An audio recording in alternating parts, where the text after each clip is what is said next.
The wind was merciless that morning. It sliced through torn jackets and carried with it the smell of rain-soaked pavement and city grit. Mark Bennett, a construction worker between jobs, tugged his son's too thin hoodie tighter around the boy's small shoulders as they crossed a broken sidewalk in downtown Chicago.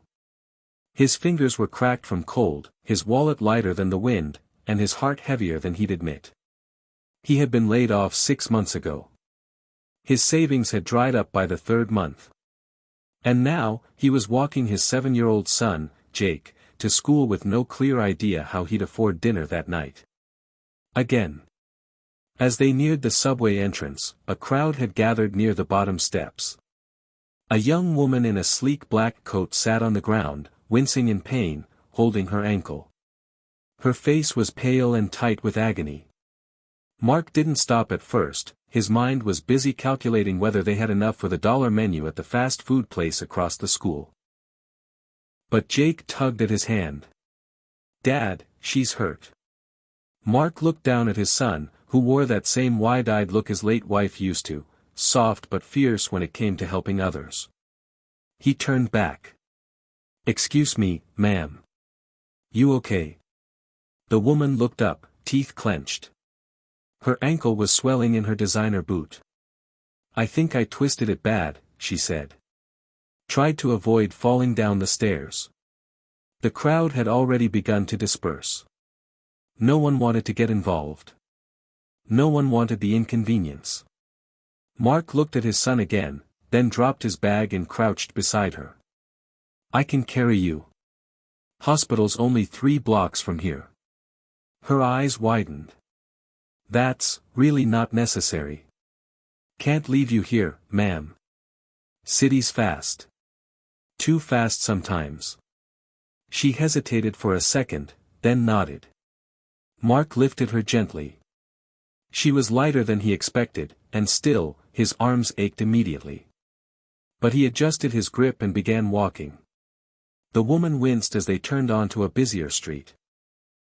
"I'm sorry to trouble you. You don't even know me." He smiled slightly. "Don't need to. You're hurt. That's enough." "I'm Ava," she said softly, watching his face. "Mark. This is Jake." Jake grinned up at her and waved. "My dad's really strong. He used to carry me when I was sick." Ava smiled through her pain. "He's a good dad." Mark's face flickered. The words hit somewhere deep. By the time they reached the hospital, Mark's back was soaked with sweat. He carefully set Ava down in the waiting area. A nurse rushed over with a wheelchair. Mark nodded once, then turned to leave. "Wait," Ava called. "Please. Stay for a moment." Jake looked up at his dad hopefully. "Can we?" Mark hesitated. He didn't have the money for lunch now, time spent here meant less time at the temporary labor site he hoped to sign up at. But Ava had kind eyes, and she seemed genuinely alone. They waited. A doctor came back after about 30 minutes. "Bad sprain," he told Ava. "But no fractures. Rest and elevation for a week." She looked relieved. Then her eyes darted to Mark and Jake. "Could I get your number?" she asked suddenly. "So I can thank you properly." Mark looked surprised. "You don't need to do that." "Really?" But Ava persisted. So he scribbled his number on a napkin. "Don't feel obligated," he added. "Was just trying to help." They left. The next day came with biting cold and disappointment. Mark waited at the labor site for 3 hours, no work. Not enough demand. He trudged home, shoulders slumped, thinking of how he'd pawn his late wife's wedding ring for rent. That evening, his phone rang. Unknown number. He answered. "Hi, this is Ava. From yesterday. I hope this isn't a bad time." He was stunned. "Oh, no. Not at all. I've been thinking about what happened. You could have ignored me like the others. You didn't. I'd like to buy you and your son dinner. Mark instinctively refused.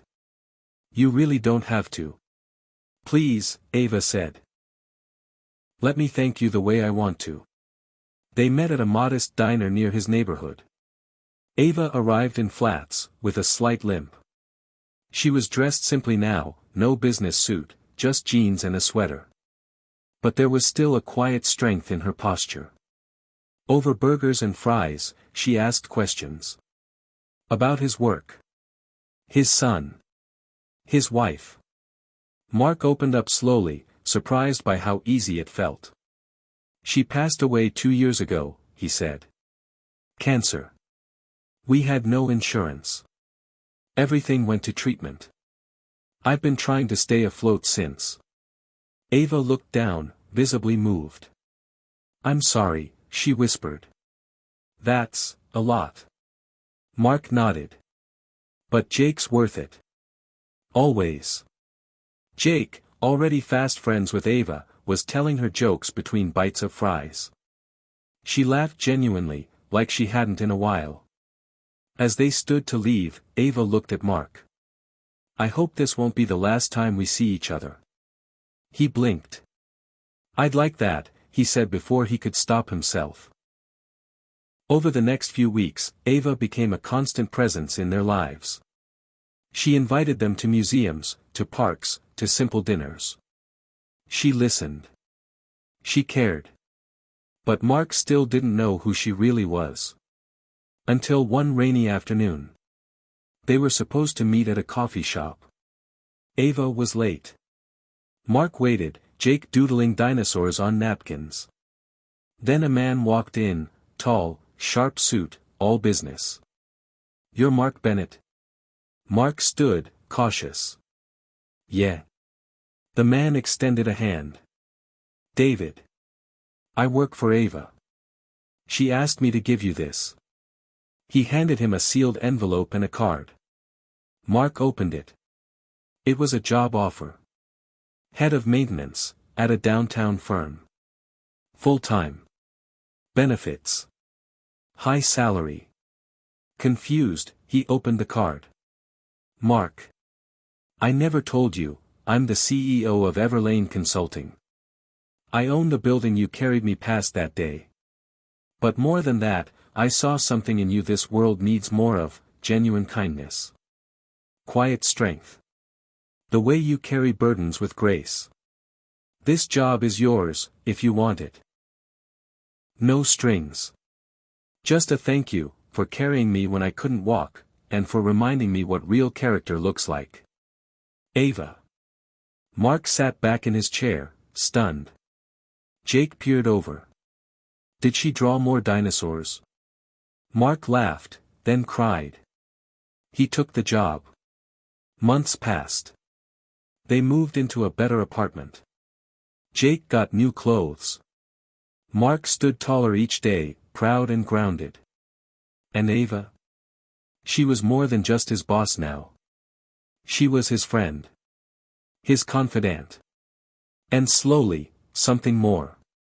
One evening, after Jake had fallen asleep on the couch watching cartoons, Ava turned to Mark on the balcony of her apartment. The day you carried me, she said softly, I thought I was broken.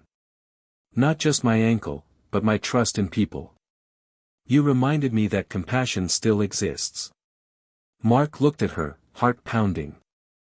I didn't carry you for a reward, he said quietly. I know, she replied. That's why you deserve everything good that's coming.